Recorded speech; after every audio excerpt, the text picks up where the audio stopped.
When you're standing in the middle of the storm, when the walls are closing in, when your back is against the wall and there is no way forward, that's when faith becomes more than a word.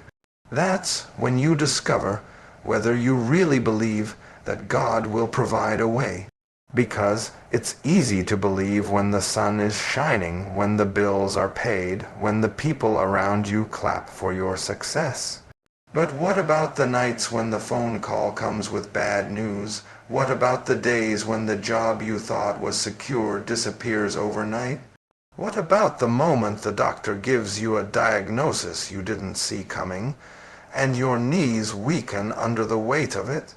That's where faith lives. That's where it breathes. That's where it's tested. Faith is not proven in comfort. It's revealed in crisis. You see, we spend so much time thinking we have control, but life has a way of humbling you, of reminding you that you don't always get to decide the terrain you walk. Sometimes the ground beneath you cracks open, and you find yourself in a pit you didn't plan for. And the question is not whether you can see the way out. The question is whether you believe that God can still make a way when you see none. You don't have to see the whole road. You just have to take the next step with faith, one step into the unknown, trusting that the one who made you is the same one guiding you. Every champion you admire, every story of triumph, every testimony of survival has a dark chapter. Nobody walks through life without valleys.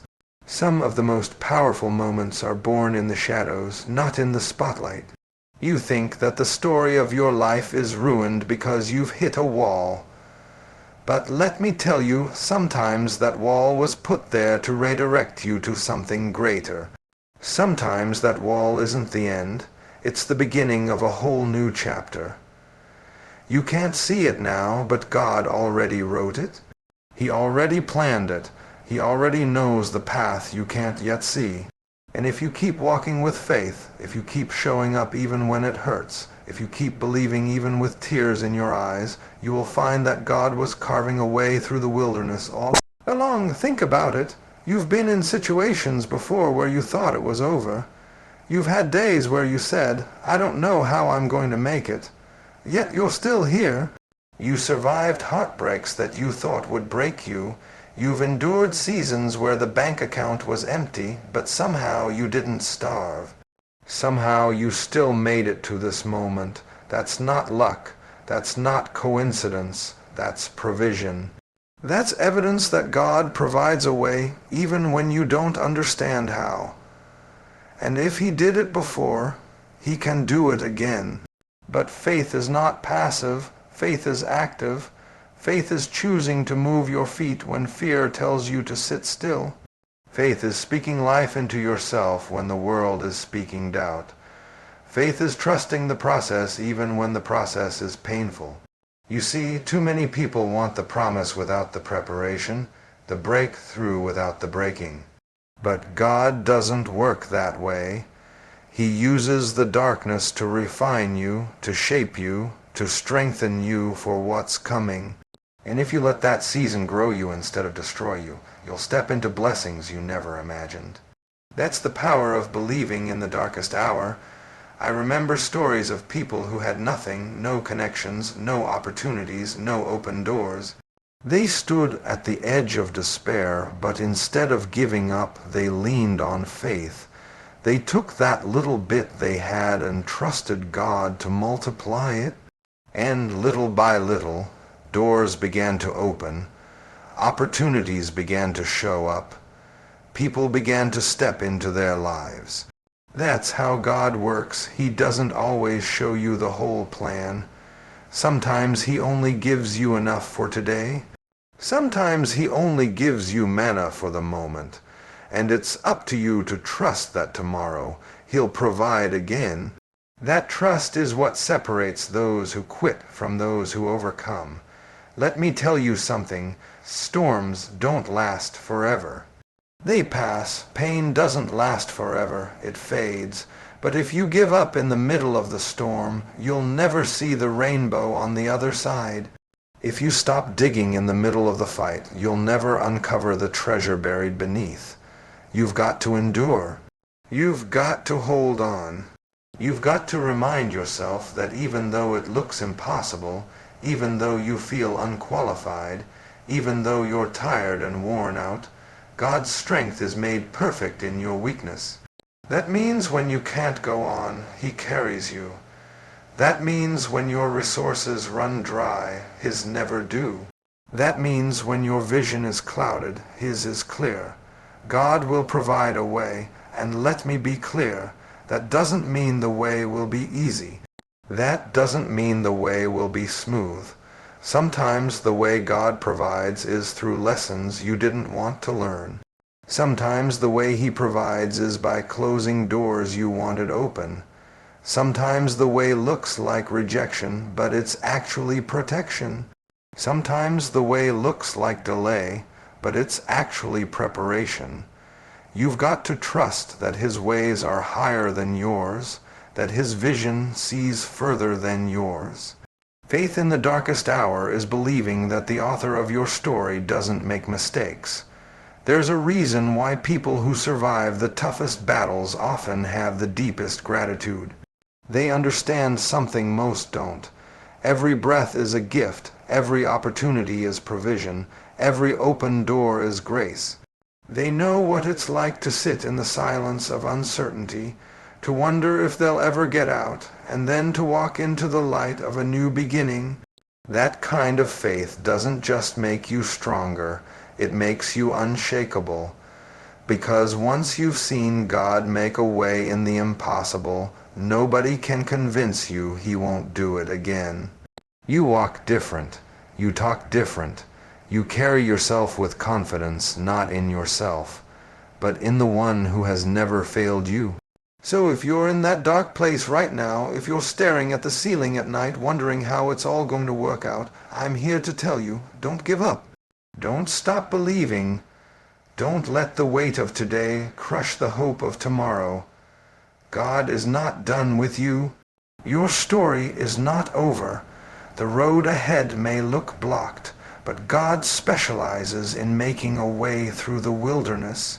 He's not asking you to have all the answers. He's just asking you to trust Him enough to take the next step.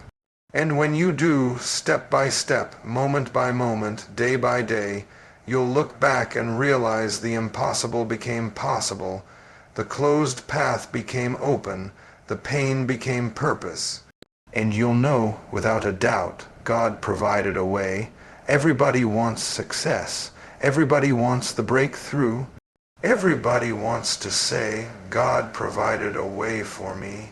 But too many people forget that God's provision doesn't excuse you from the work.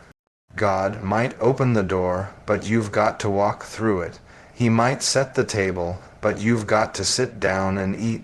He might plant the seed, but you've got to water it, nurture it, protect it, and wait for it to grow.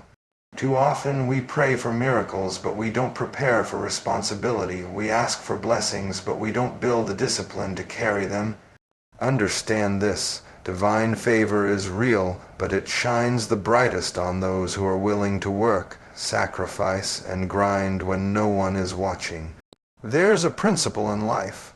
If you stay ready, you don't have to get ready. Too many people pray for opportunities, but when the opportunity comes, they're not ready to seize it. They want the role, but they didn't study. They want the promotion, but they kept cutting corners. They want to shine, but they spent more time scrolling than grinding.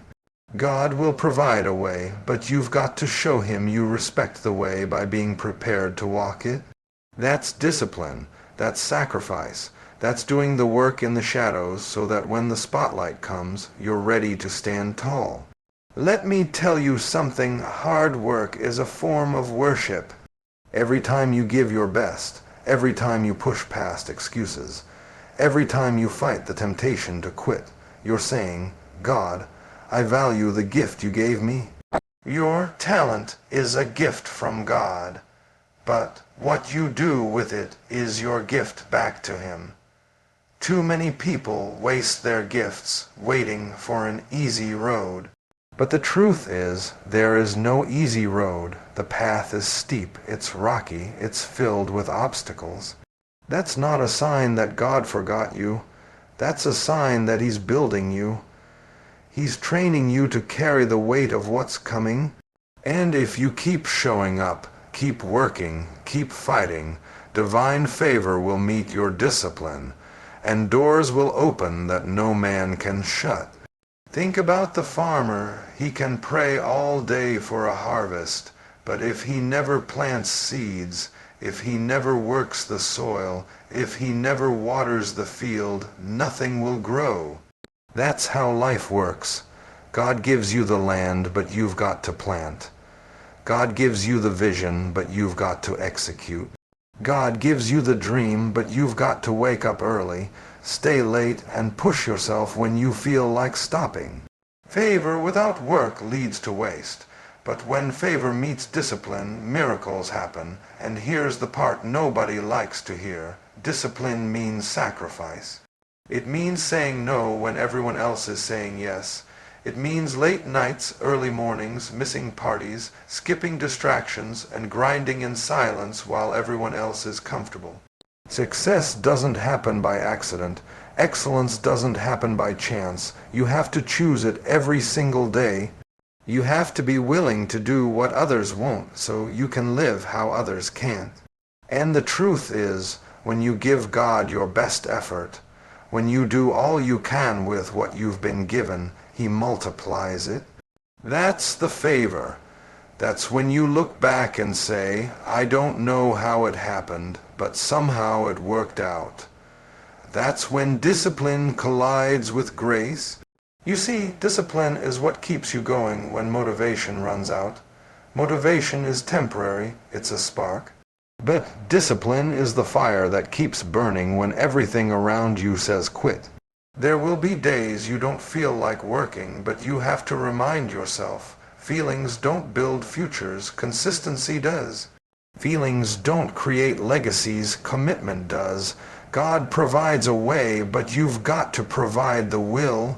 You've got to dig deep and say, I refuse to waste this chance. I refuse to waste this talent. I refuse to sit back and wait for it to drop in my lap. No, you get up, you grind, and you give God something to bless. Let me be clear, hard work alone is not enough. There are plenty of people working hard who never see results. Why? Because it's not just about working harder, it's about working with purpose. It's about aligning your grind with God's direction. Some of you are busy but not productive. You're running hard, but you're running in circles. Discipline isn't just about effort, it's about focus. When you focus your effort where God is guiding you, that's when you see favor unlock. That's when doors open that should have been closed. That's when opportunities show up that you didn't even apply for. It's not luck, it's alignment, and alignment requires discipline. There are people who will look at you and say, you're lucky. They'll see the finished product, but they won't see the nights you cried yourself to sleep, the mornings you woke up before the sun, the sacrifices you made, the friends you lost, the battles you fought silently. They won't see the discipline, but you'll know that it wasn't luck, it was favor.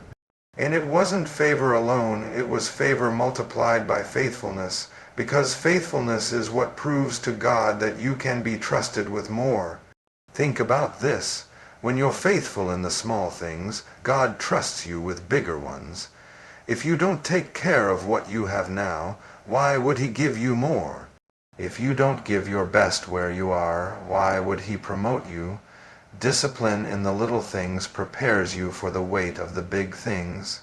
And when God sees you grinding, sees you sacrificing, sees you committed, He steps in and adds His favor to your effort.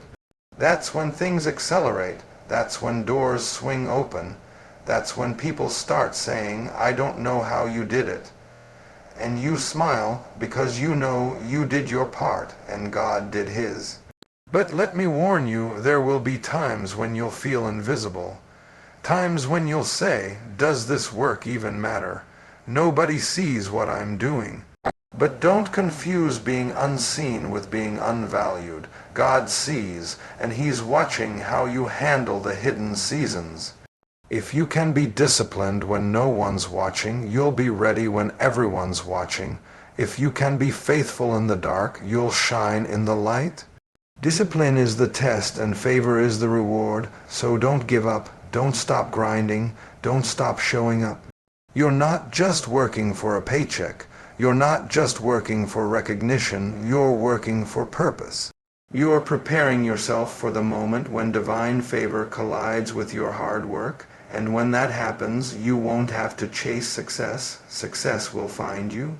You won't have to beg for opportunities. Opportunities will knock on your door.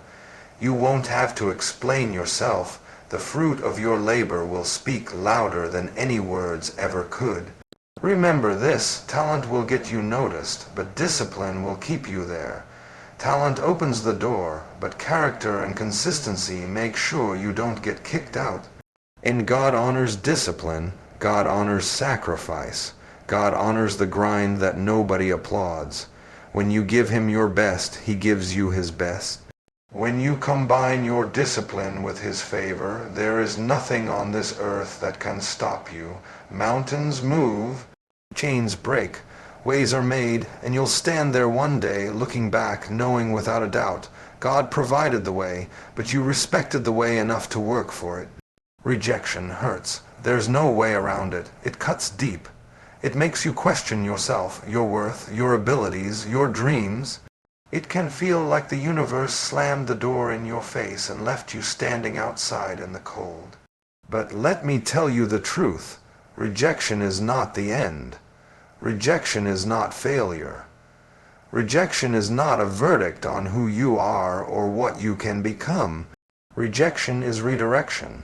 It is a divine signal that the path you thought was yours was never meant for you, and something greater is waiting down the road. The no you heard was not to destroy you, it was to save you.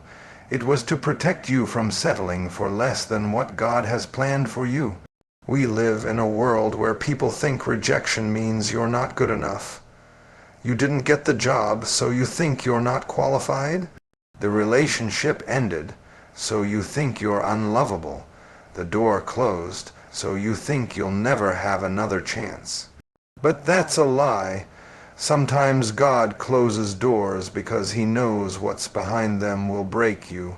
Sometimes He blocks opportunities because they would shrink your potential. Sometimes He removes people from your life because they can't go where you're going. You call it rejection, but heaven calls it protection. You call it failure, but heaven calls it preparation. The rejection you're crying over today might be the very thing that saves you tomorrow. Think about it. Look back at your life. How many times have you been grateful for something you once prayed for that never happened? How many times have you looked back and said, "Thank God that didn't work out"? At the time, it felt like your world was falling apart. At the time, it felt like you lost everything, but later you saw the bigger picture. Later, you realized that closed door forced you to grow, to stretch, to move in a direction you never would have considered. That's what rejection does. It pushes you, it redirects you, it positions you for something greater. But here's the challenge. In the moment, it doesn't feel like redirection. In the moment, it feels like loss. It feels like pain. It feels like failure. That's where faith comes in. Faith is what allows you to trust that even when the door slams shut, even when the answer is no, even when the opportunity passes, God is still making a way. Faith is what whispers, "This isn't over. This is just a detour." Faith is what keeps you moving when your pride is wounded and your heart is heavy. Because you know deep down, if God wanted it for you, nothing could stop it. And if it didn't happen, it means something better is on the way. You see, rejection is a mirror. It shows you whether you're anchored in other people's approval or in God's plan. Too many of us build our confidence on what people say, on the doors people open, on the opportunities people give us. But when those people change their mind, when they close the door, when they walk away, we collapse. Why? Because we built our identity on sand. But when you understand that every rejection is a redirection orchestrated by God, you stop begging for approval. You stop chasing validation. You stop measuring your worth by who accepts you.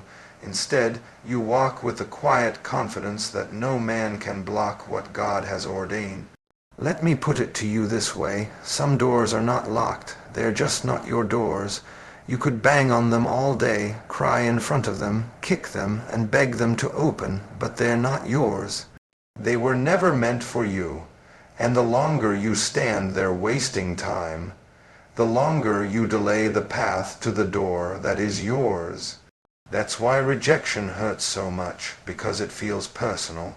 But it's not about who you are, it's about where you're going. And not every opportunity, not every relationship, not every platform is built for the weight of your destiny. Some of them would collapse under it. Rejection redirects you to the place that can hold you. The most successful people, the ones who inspire you, the ones whose stories you admire, every single one of them has faced rejection. They've been told no, they've been laughed at, they've been doubted, they've been overlooked. And if they had let those rejections stop them, you would never know their name. The difference between those who quit and those who rise is that the second group learned to see rejection as fuel, not as failure. They turned every no into motivation, every closed door into a reason to find another path. And in the process they discovered that rejection wasn't holding them back, it was propelling them forward. Think about the seed. If you looked at it, you might think it's small, insignificant, easily ignored. But when that seed is planted in the soil, it gets buried. The dirt covers it, the sunlight disappears, and from the outside it looks like it's been rejected, cast away, forgotten. But in reality, that burial is not rejection, it's redirection. The seed is being positioned for growth. And in time, it will break through the soil stronger, taller, greater than before. That's how rejection works in your life. You feel buried, you feel hidden, you feel forgotten, but you're being positioned to break through into something greater. Don't misunderstand me. Rejection will hurt, it will sting, it will test your confidence, but don't let the pain blind you to the purpose. Don't let the no make you forget that you were created for yes. Don't let the closed door make you forget that the right one is waiting. When rejection shows up, don't ask why me, ask where now. Don't sit in bitterness, don't drown in self-pity, don't let anger consume you. Instead, get up, dust yourself off, and say, if this wasn't for me, then what's next? That shift in perspective is what turns rejection into redirection. There will be people who don't see your value. Don't let that stop you from shining. There will be places that don't recognize your worth. Don't let that stop you from moving forward. There will be moments that feel like setbacks. Don't let that stop you from stepping up. Because rejection doesn't define you, it refines you, it sharpens you, it molds you. And when you come out on the other side, you'll see that every no was leading you to a greater yes. So, if you're sitting right now in the middle of rejection, if you're nursing wounds from doors that slammed in your face, if you're wondering why it didn't work out, take a breath. Don't let that pain convince you that your story is over. Don't let that no convince you that God abandoned you. The truth is that rejection is redirecting you. That redirection is protection. And that protection is proof that God is still providing a way. You might not see it yet, you might not understand it yet, but one day you'll look back and say, that rejection saved me. That no was my greatest blessing. That closed door was the best thing that ever happened to me. Rejection is not the end, it's the turning point. It's not the burial, it's the planting. It's not a curse, it's a course correction, so stand tall, wipe your tears, keep walking. The path ahead may not look like what you planned, but it looks exactly like what God prepared. And when you arrive, when you finally see the blessing that waited for you on the other side, you'll know every no was worth it. Every door that closed was necessary, every rejection was just redirection.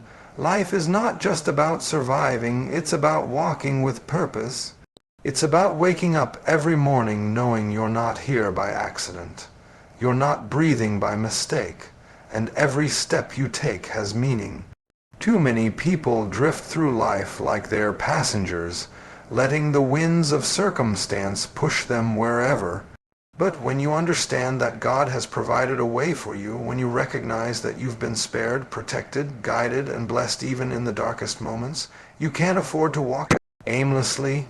You've got to walk with purpose. You've got to move like you were chosen, like every breath has a reason, like every step is part of a bigger plan. Purpose changes everything. Purpose takes an ordinary day and gives it weight. Purpose takes struggles and turns them into lessons. Purpose turns your pain into a platform.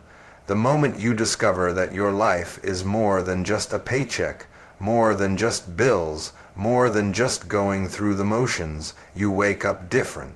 You move different. You stop wasting time on things that don't build you. You stop chasing approval from people who don't even know who they are.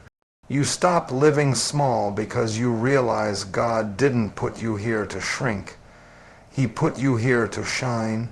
And when you walk with purpose, you can endure storms because you know storms don't stop destiny. They shape it. But let me tell you something, purpose alone isn't enough. You've got to mix it with gratitude. Gratitude is the fuel that keeps you humble, grounded, and strong. Gratitude is looking at your life, no matter how hard it feels, and still saying thank you. Gratitude is waking up and realizing that even if you don't have everything you want, you have enough to keep going. Gratitude is refusing to complain about what's missing and instead celebrating what's present. And here's the secret. When you live with gratitude, you attract more to be grateful for. Because a grateful heart is a magnet for blessings, a bitter heart repels them. Walking with purpose and gratitude means you don't waste the opportunities God gives you. It means you treat every open door as sacred. It means you recognize that not everyone woke up this morning, not everyone made it through what you survived, not everyone gets another chance. But you did. You're still here, you're still breathing, and that means there's still purpose left in you. That means God isn't done with you. That means there's work to do, people to reach, dreams to build, lives to touch. And when you walk with that awareness, life stops being something you endure and becomes something you embrace. Now, I know some of you feel like your life doesn't have purpose. You've been beaten down by disappointments, weighed down by setbacks, and maybe you've convinced yourself that you don't matter. Let me tell you the truth, you matter more than you know. There are people watching you, drawing strength from your fight. There are people who will never meet you but will be inspired by your story. There are people who need the gift that only you carry. And the reason the enemy fights you so hard, the reason life has thrown so many battles at you, is because your purpose is dangerous. Dangerous to fear, dangerous to doubt, dangerous to everything that wants to hold you back. That's why you can't quit. That's why you can't waste your days. You've got to walk like you were sent here with a mission. And while you walk with that mission, don't forget gratitude. Gratitude softens your heart. Gratitude keeps you from becoming bitter. Gratitude makes sure that when the blessings come, you don't get arrogant and forget who opened the doors. Gratitude reminds you that you didn't make it on your own. Gratitude keeps you grounded when success tries to make you prideful, and keeps you strong when failure tries to make you hopeless. Gratitude turns every little thing into a miracle. You ate today, that's a miracle. You can see, breathe, think, and move. That's a miracle. You made it through storms that could have destroyed you. That's a miracle. And when you live like that, every day becomes sacred.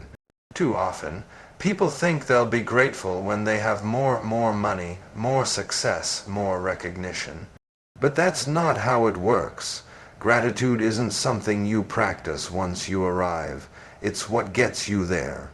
If you can't be grateful for the small, you won't honor the big. If you can't celebrate the little wins, you won't sustain the big ones. Purpose gives you direction, gratitude gives you strength, and together they give you peace. Here's the truth. The world is full of people with talent, but not everyone has purpose. The world is full of people chasing dreams, but not everyone has gratitude. Purpose without gratitude turns into pride. Gratitude without purpose turns into stagnation. But when you have both, you become unstoppable. You move with intention, but you stay humble. You dream big, but you remain thankful for the small. You rise high, but you never forget the ground you came from. That combination is powerful because it keeps you balanced in every season of life. And let me remind you, walking with purpose and gratitude doesn't mean life will always be easy. You'll still face obstacles. You'll still deal with setbacks. You'll still feel tired and wonder if it's worth it.